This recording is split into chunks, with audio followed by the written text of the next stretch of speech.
Hi hello friends, నేనండి మీ దివ్యాని. అందరూ ఎలా ఉన్నారండి? ఈరోజు మన ఛానల్లో స్పెషల్ ఆరోగ్యానికి ఎంతో మేలు చేసే వెల్లుల్లిపాయతో చేసిన వెల్లుల్లిపాయ కూర అండి. ఈ వెల్లుల్లిపాయ కూర అంటే నాకు చాలా ఇష్టం.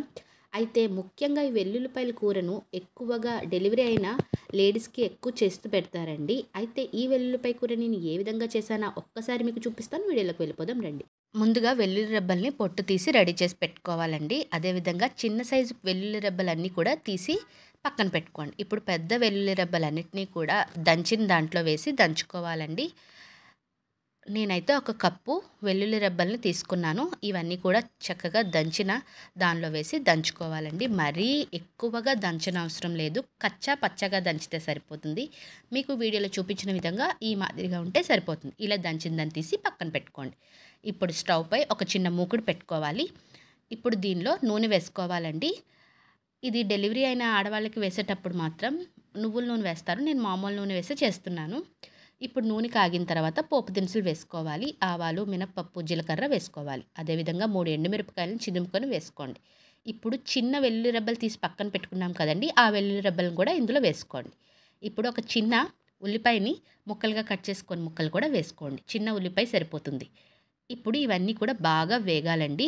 మనం వేసిన వెల్లుల్లి రెబ్బలు ఎర్రగా వేగిన తర్వాత దీనిలో కరివేపాకును కూడా యాడ్ చేసుకోవాలి.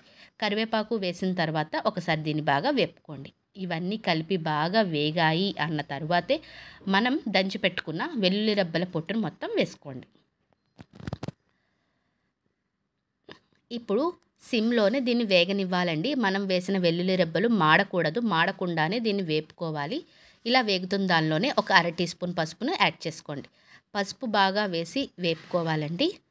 పసుపు పచ్చివాసన పోయేంత వరకు దీన్ని వేగనివ్వాలి. ఇప్పుడు దీనిలోనే రుచికి సరిపడా ఉప్పును కూడా యాడ్ చేసుకోండి.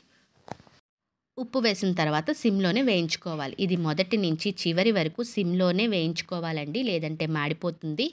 ఇప్పుడు దీనిలో కొద్దిగా కారాన్ని వేసి వేయించుకోవాలండి. కారం, ఉప్పు మీ రుచికి సరిపడిగా అడ్జస్ట్ చేసుకోండి. ఇప్పుడు దీనిలో కొద్దిగా నీళ్లు వేసుకోవాలండి. మీకు వీడియోలో చూపించిన విధంగా ఆ మాత్రం నీళ్ళు అయితే సరిపోతుంది.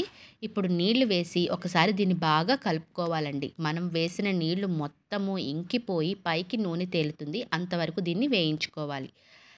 చివరిగా మీకు వీడియోలో చూపించిన విధంగా కూర కలర్ ఇలా వచ్చింది అంటే మనం కూర అయిపోయినట్లేనండి. ఈ స్టేజ్లోనే మనం స్టవ్ ఆఫ్ చేసుకుంటే సరిపోతుంది. అంతేనండి, ఎంతో ఈజీగా ఈ వెల్లుల్లిపాయ కూర అయితే నేను రెడీ చేసేసాను. ఇది సర్వింగ్ ప్లేట్లోకి సర్వ్ చేసుకుందాం. నిజం చెప్తున్నానండి, వెల్లుల్లిపాయ కూర అని మొహం చిట్లించే వాళ్ళు అందరూ కూడా ఇలా కూర చేసి తినండి. చాలా అంటే చాలా బాగుంటుంది. నేను చెప్పే పద్ధతిలో ఒక్కసారి ట్రై చేయండి. ఎలా వచ్చిందో కామెంట్ బాక్స్లో కామెంట్ తెలియజేయండి. నేను చేసే ఈ వెల్లుల్లిపాయ కూర మీకు నచ్చినట్లయితే ఒక లైక్ చేయండి, షేర్ చేయండి, నా ఛానల్ని సబ్స్క్రైబ్ చేయండి. మరిన్ని వీడియోస్తో మీ ముందుకు వస్తుంది మీ దివ్య. ఉంటాను ఫ్రెండ్స్, బై బాయ్.